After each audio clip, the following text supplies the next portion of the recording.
first place votes. The Joker has 42.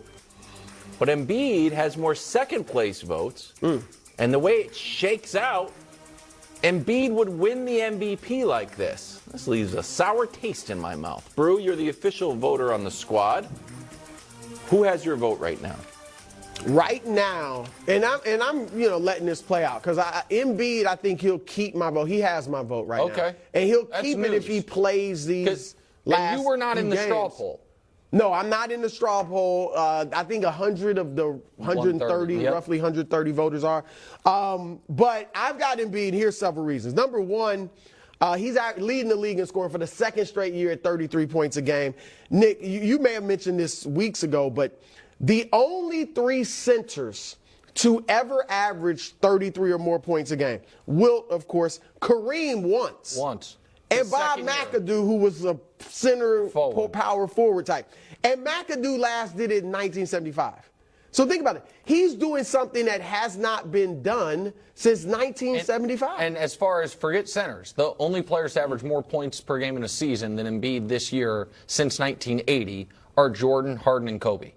That's of every position. That's of every. Go ahead. So that's that's something that's almost 50 years, that he's doing. That's 9 points more than Nikola Jokic average. Yep. All right. So Jokic is playing great and he's filling the box score with the triple double. But 9 points more is big. And here's another thing people don't really look at. Embiid gets to the foul line 12 times a game. Yep.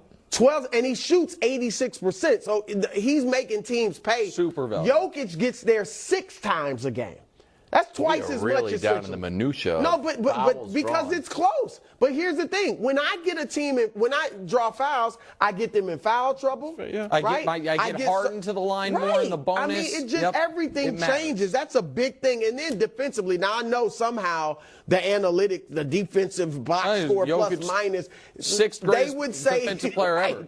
I don't know how in the world they got Jokic as an all-time great defender according to some of these analytics. He's not a very good defender. We know that. Their team is mediocre defensively because he's the anchor. Yep. And Embiid is the anchor for his team defensively, and they're great. They're a top 10 defensive team, and he's one of the best defenders in the league. So for those reasons, I have Embiid right now. I actually have Giannis second. Ooh, and Jokic third. Wilds. Well, I've got Giannis one, obviously. I'm a simple guy. I'm not researching as much as Brew is, but I think that the best team with the best player should get the vote. And I don't care about Embiid's sympathy vote, although I do like Embiid. I don't care that he led the league in scoring last year or that he's missed out and become second in MVP. I think Giannis deserves it. And just one final thing.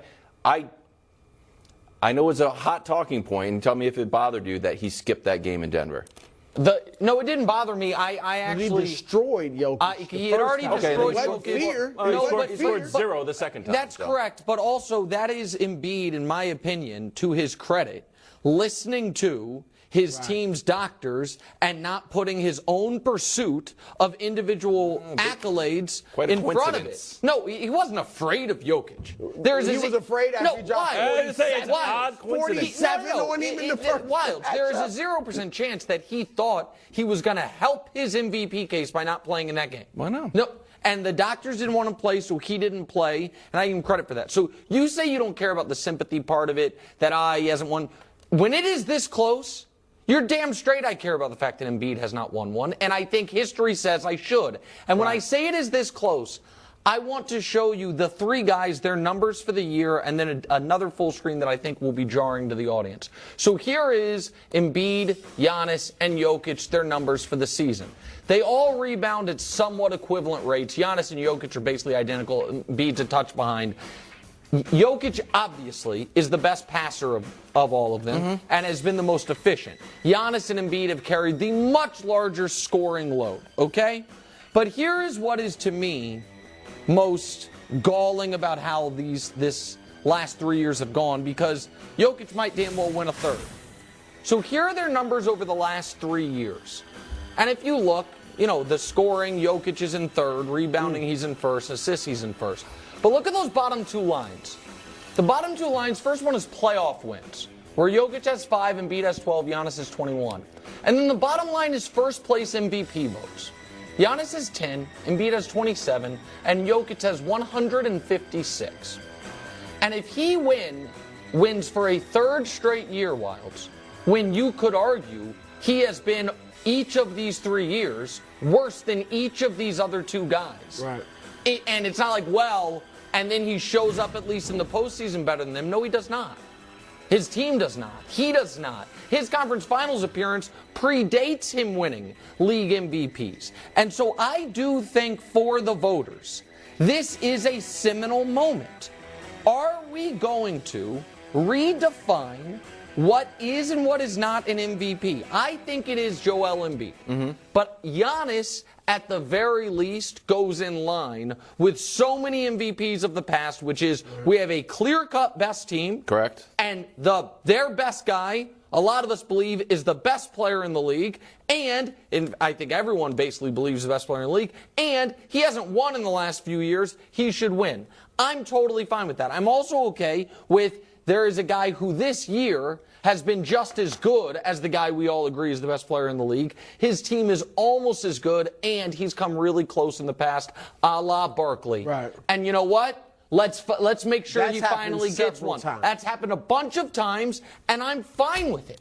I don't think that's wrong. What I would think is wrong is if Joel Embiid has back-to-back years where he averages more points than Shaq's career high. And Giannis has 3 straight years where we all acknowledge he's the best player in the world. And those two guys, neither one of them win an MVP because the same guy has won all of them. That would bother me, and I think it would rewrite how we do the award in the future, and I don't think it should. And to be honest, Wilds, for historical purposes, because when we make our rankings of It top all 10 matters. players ever, top 20, top 50, whatever, top 75 as the league is done, this stuff counts. And if you all, Jordan, there are analytics out there that say he should have won 9 MVP awards. He only had, outside of Washington, he had 11 full seasons in Chicago. So he could have won 9 MVPs. But you start to hand out sympathy awards. Right. But that would punish him, punish LeBron and all the guys in the past that haven't gotten those awards. But Brew, you don't think it'd be bad if Giannis wins? You don't think No. I think, look, I'm going to be honest. If Jokic did not have an MVP award, I'd be fine with it. I think he would win going away. But all of this stuff does matter, and the bar should be higher if you're winning 3 in a row. Gosh. The bar is higher. You have to be far and away Give it to the best guy. Just give it to the best guy. Hey, let's look at We've the Forbes never list. done that. Who's the richest person That's in the not world? how we Well, done you're that. the richest, but I'm the second richest. So this year, I'm the richest. We've